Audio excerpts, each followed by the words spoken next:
Raven. Once upon a midnight dreary, while I pondered, weak and weary, over many a quaint and curious volume of forgotten lore, while I nodded, nearly napping, suddenly there came a tapping, as of someone gently rapping at my chamber door. "'Tis some visitor," I muttered, tapping at my chamber door. Only this, and nothing more. Ah, distinctly I remember, it was in the bleak December, and each separate dying ember wrought its ghost upon the floor. Eagerly I wished the morrow. Vainly I had sought to borrow for my books surcease of sorrow, sorrow for the lost Lenore, for the rare and radiant maiden whom the angels named Lenore, nameless here forevermore.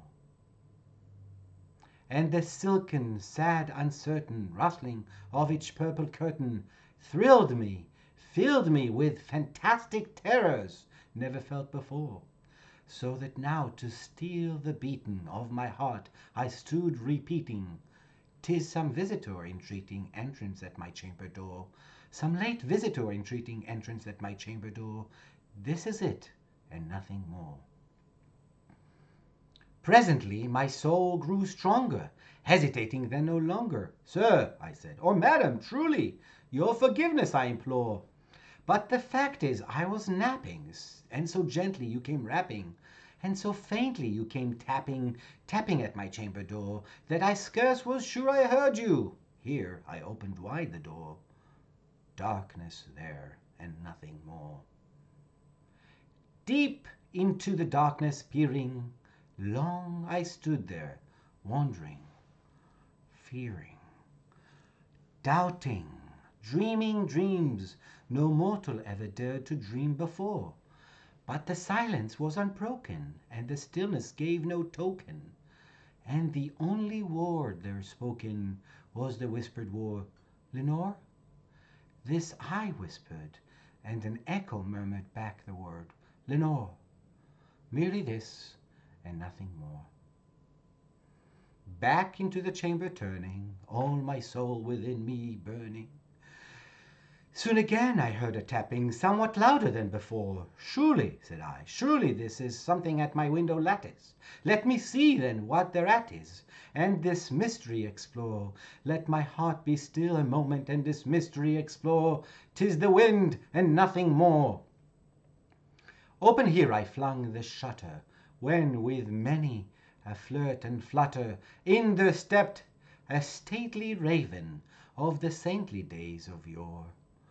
Not the least obeisance made he, not a minute stop or stayed he, but with mien of lord or lady perched above my chamber door, perched upon a bust of Pallas just above my chamber door, perched and sat, and nothing more.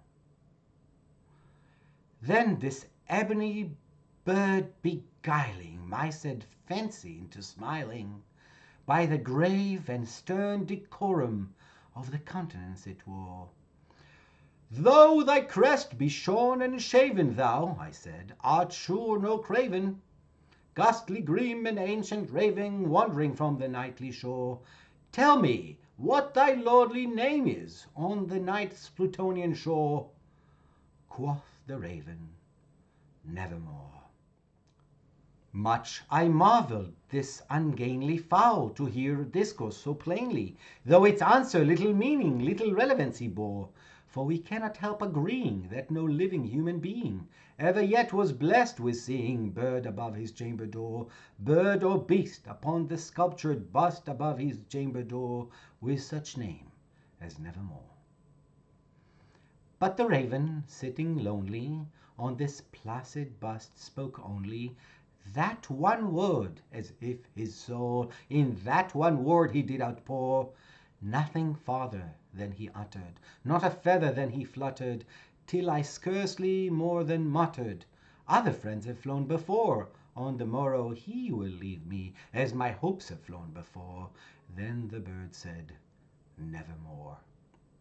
Startled at the stillness broken by reply so aptly spoken, Doubtless, said I, what it utters is its only stock and store, caught from some unhappy master, whom unmerciful disaster followed fast and followed faster, till his songs one burden bore, till the dirges of his hope that melancholy burden bore of never, nevermore. But the raven, still beguiling all my fancy into smiling, straight I wheeled a cushioned seat in front of bird and bust and door. Then upon the velvet sinking, I betook myself to linking fancy unto fancy, thinking what this ominous bird of yore, what this grim, ungainly, ghastly, gaunt, and ominous bird of yore meant in croaking nevermore. This I set, engaged in guessing, but no syllabus expressing, to the fowl whose fiery eyes now burnt into my bosom's core. This and more I set divining, with my head at ease reclining, on the cushion's velvet lining that the lamplight gloated o'er, but whose velvet violet lining with the lamplight gloating o'er, she shall press, nevermore. Then methought the air grew denser, perfumed from unseen censer, swung by seraphim whose footfalls tinkled on the tufted floors. Wretch, I cried, thy God hath lent thee, by this angel he hath sent thee, respite, respite and nepenthe from thy memories of Lenore. Quaff, oh quaff this kind nepenthe, and forget this lost Lenore. Quoth the raven, nevermore. Prophet, said I, thing of evil, prophet still, if bird or devil, whether tempter sent or whether tempest tossed thee here ashore, desolate yet all undaunted, on this desert land enchanted, on this home by horror haunted, tell me truly, I implore, is there balm in Gilead? Tell me, I implore. Quoth the raven, nevermore. Prophet, said I, thing of evil, prophet still, if bird or devil, by that heaven that bends above us, by that God we both adore, tell this all with sorrow lading, if within the distant Aidenn it shall clasp a saint and maiden, whom the angels named Lenore, clasp a rare and radiant maiden, whom the angels named Lenore. Quoth the raven, nevermore. Be that word our sign of parting, bird or fiend, I shrieked, upstarting. Get thee back into the tempest and the night's Plutonian shore. Leave no black plume as a token of that lie thy soul has spoken. Leave my loneliness unbroken, quit the bust above my door. Take thy beak from out my heart, and take thy form from off my door. Quoth the raven, nevermore. And the raven, never flitting, still is sitting,